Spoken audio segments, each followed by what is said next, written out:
At this time, I do want to welcome Florida Congressman Michael Waltz to get his take on the unrest in Wisconsin and some other pressing issues. Hi, Congressman. Thanks for joining us today. Hey, thanks so much for having me. So before we get to what's happening in Florida, I want to talk to you about what's happening in Wisconsin.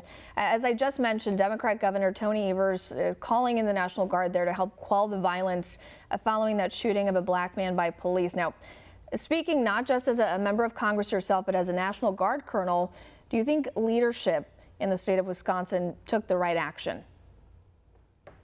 Well, first, I want to just really tip my hat to my fellow guardsmen and women all over the country who are still on active duty, away from their families, away from their jobs, to handle coronavirus. They're still handling social unrest in a number of states and a number of cities, and the overseas deployments that they get deployed, Afghanistan, Syria, Iraq, and others, haven't stopped either. So, I think the nation and the taxpayer are really getting their money's worth from our National Guard. Let's not forget 2 hurricanes and wildfires as well. Look, I do think the leadership made the right call in bringing the Guard in. This needs to be fully investigated. We don't know what happened before that video started. Police officers deserve due process as well. And deserve to be considered innocent before guilty, in the eyes of many Democrats and public opinion. At the end of the day, I do not think despite these number of incidences, there is not systemic racism throughout our entire police force in every county, state, and nationwide. Bad cops need to be rooted out, but 99.9% of them, men and women, are strapping on that badge every day, are men and women in blue and keeping us safe. And I certainly want them to hear it from me. I have your back. And let's get to the bottom of these. If anything, we need more training, not to defund these police departments. Well, and Congressman, I'm actually just seeing a breaking notification that the governor is imposing a curfew in Kenosha County. What do you think that's going to do to the situation that we've been seeing unfold overnight?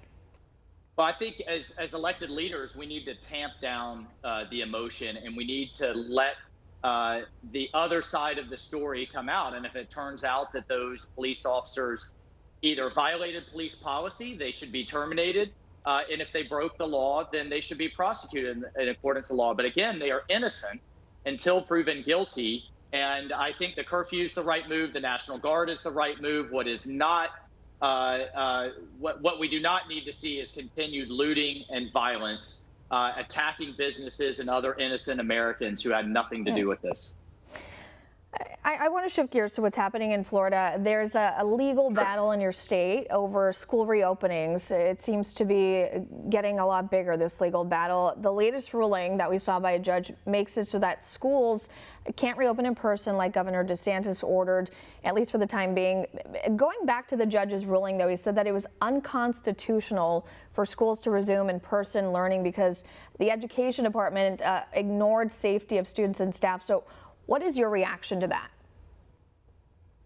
Well, I certainly disagree with the judge's ruling, and the governor has already indicated he's going to appeal it and move that through the judicial process. Look, at the end of the day, I think it's incumbent on counties and school systems to provide choice to parents. One of the counties in my district, Lake County, has an in-person option. It has a hybrid option of some days on, some days off, and it has a virtual option. And I think that's the right approach because every family situation is different. You may have a blue-collar family, say a construction worker or a plumber, who can't be at home, has to have their kids at school, the underprivileged that need those meal programs, special needs children that can't learn virtually, our rural areas that don't have broadband.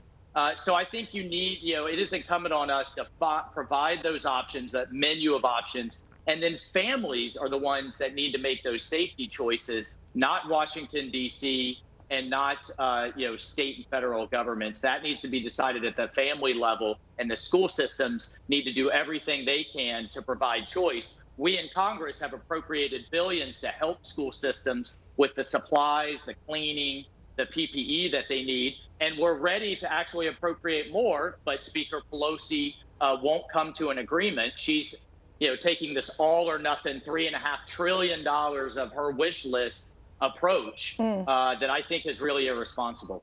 Want to see more videos like this? Click on the link below and subscribe to One America News on YouTube, and call your cable provider and kindly demand that One America News is added to your lineup.